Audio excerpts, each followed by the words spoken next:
Salut très chers amis démocrates africains. Nous sommes au mercredi 10 juillet 2019 et nous sommes ici à Toronto, Canada. Un peu fatigué, voyage est clair, oui, mais il faut tout de suite reprendre les activités parce qu'on dit souvent que l'homme mangera la sueur de son front. Oui, on consacre beaucoup de temps pour les histoires de ce pays, le Congo-Brazzaville. Nous mettons de l'énergie, nous mettons notre argent. Et malheureusement, le peuple dont nous sommes en train de se battre a préféré le silence, a préféré l'inactivité, a préféré simplement de se transformer en un objet, donc une chose qui ne bouge pas. Nous allons nous connecter ce soir, 23h de Paris, 18h de Toronto, Canada. Nous allons parler du jeudi noir au Congo-Brazzaville. Demain, le 11, c'est le jeudi, qui serait un jeudi noir au Congo, dans tous les deux sens. Nous savons que plusieurs indices nous démontrent que le conseil d'administration du FMI risquerait de donner des fonds au même régime. Et donc ça veut seulement dire que le FMI va violer son article 4 dans son statut. Si et seulement si Sassou ne recevait pas les fonds du FMI, ça c'est le deuxième côté. Qu'est-ce qui se passerait au Congo? Comment le régime planifie de mettre le pays dans une situation de chaos total, éventuellement avec des assassinats massifs. Donc la journée de demain serait un jeudi noir dans tous les deux sens. Et nous allons essayer de développer. Nous allons vous présenter les deux parallèles. Sassou Nguesso égale le tsar Nicolas II. Vous connaissez le tsar Nicolas II? Allez-y faire vos recherches. Mais nous allons vous, si vous n'êtes pas en mesure de faire les recherches, ou il vous manque les moyens de faire les recherches sur le tsar Nicolas II, nous allons vous expliquer ça ce soir. Comment le tsar Nicolas II avait été sauvé par des capitalistes français, hein? Parce qu'il fallait éviter que la révolution russe puisse avancer, hein?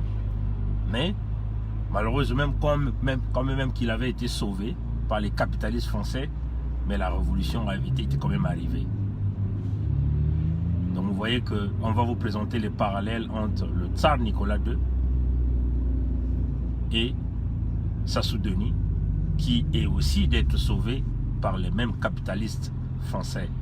Donc éventuellement un système très mafieux qu'on appelle la France-Afrique, dont vous avez des politiciens, des hommes d'affaires, le système militaire, vous avez le système de bradage, le système de voyous.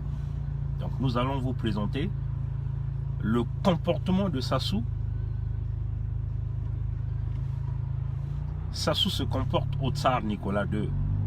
Essayez de regarder bien, allez-y faire vos recherches et vous allez comprendre que les parallèles du tsar Nicolas II et Sassou Nguesso, nous en sommes dans le même bloc, vous savez.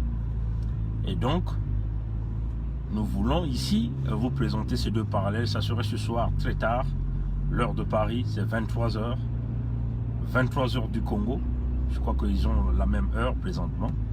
Mais en tout cas, 23h heure de Paris. Ça serait 18h l'heure de Canada. Et nous allons vous dépouiller. Le jeudi noir, ça va arriver, c'est demain. Demain, c'est le 11 juillet 2019. Le conseil de l'administration va siéger pour le cas du Congo. Les indices démontrent que le tsar Nicolas II, qui est égal à Sassou, va obtenir son pactole.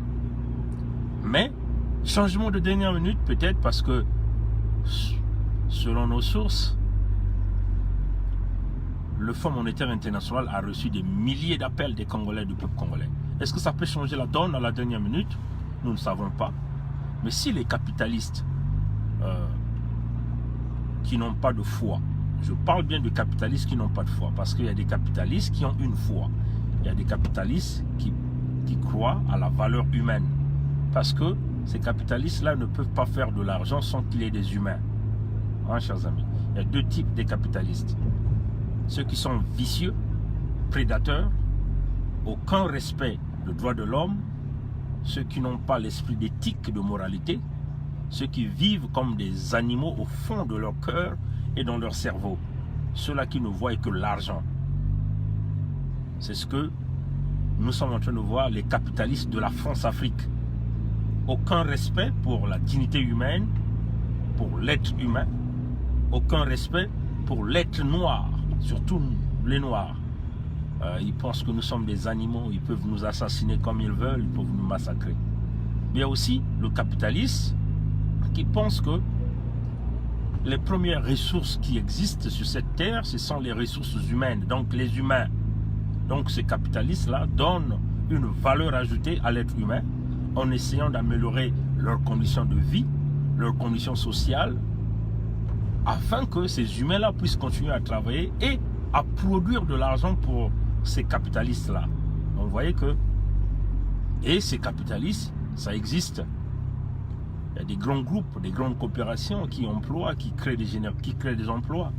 Il y a des chefs d'État aussi intelligents qui pensent qu'il faut générer de l'emploi pour éviter l'explosion sociale. Voilà pourquoi l'Occident, vous allez voir qu'il y a des services sociaux. Voilà pourquoi vous voyez en Occident, vous allez voir que si vous perdez l'emploi, mais quand vous travaillez, vous payez une petite assurance. Et si vous perdez l'emploi, le temps de retrouver notre emploi, vous avez quand même l'indemnité de chômage qui est payée. Mais en réalité, c'est votre propre argent que vous avez contribué. En Afrique, ça existe aussi. Le cas du Congo-Brazzaville, quand les gens travaillent, on prélève les impôts, les taxes sur ce que nous appelons ONEMO au Congo. Donc l'office, je ne sais pas, de l'emploi et ainsi de suite. Donc si jamais vous perdez l'emploi, vous devez normalement bénéficier de l'indemnité de chômage. Mais ce que les Congolais ne bénéficient pas. Parce que le système vole le Congo. Donc ce soir, nous n'allons pas dormir ce soir. Nous allons attendre la journée de demain.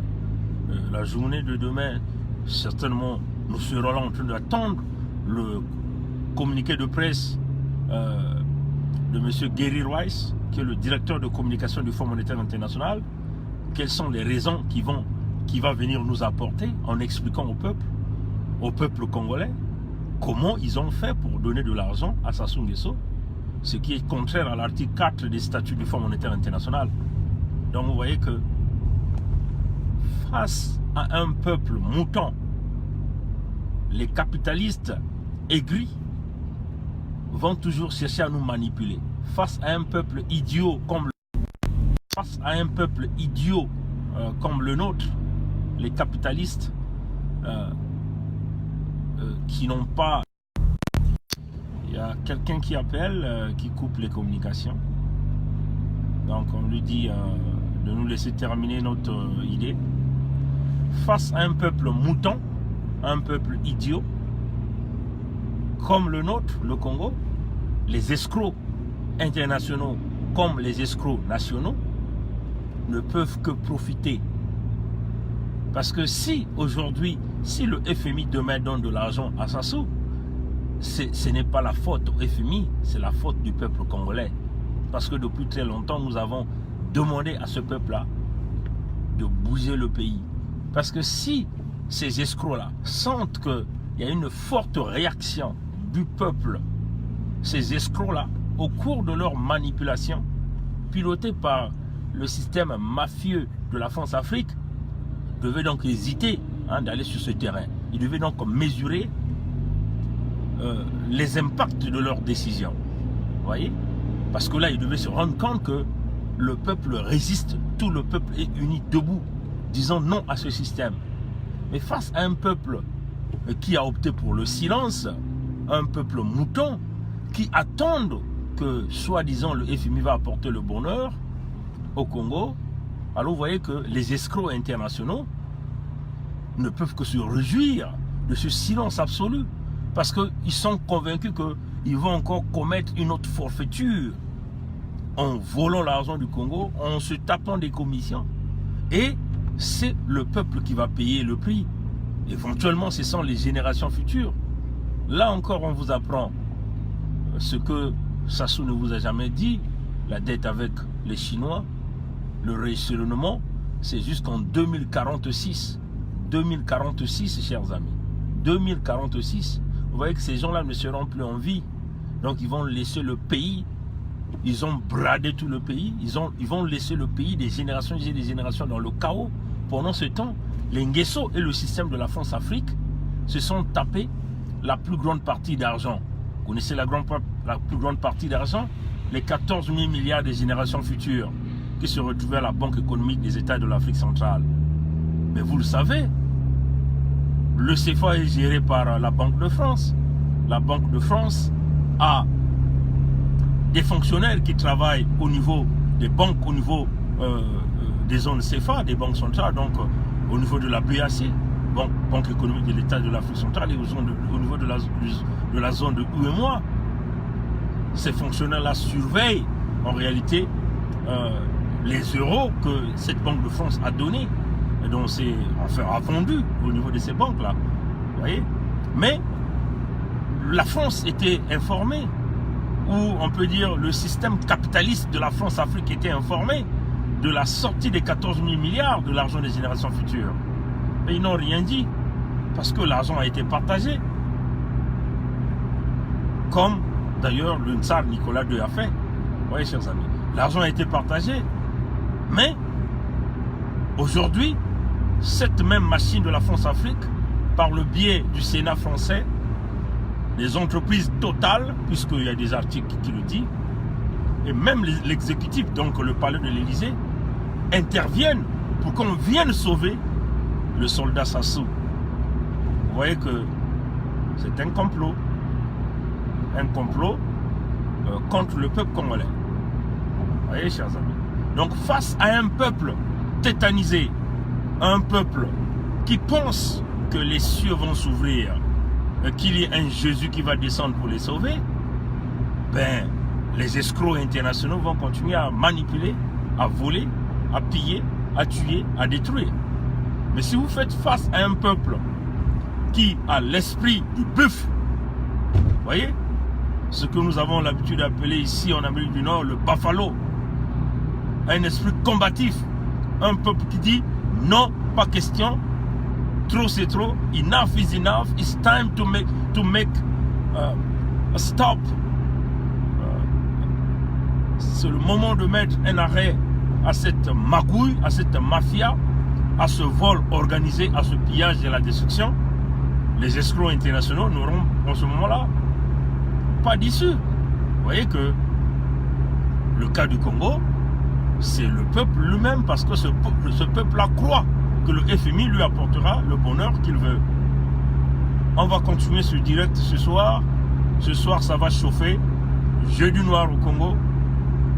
Demain. Et Sassou Nguesso, le tsar Nicolas II. Merci d'avoir suivi ce direct. Passez une bonne journée. Au revoir.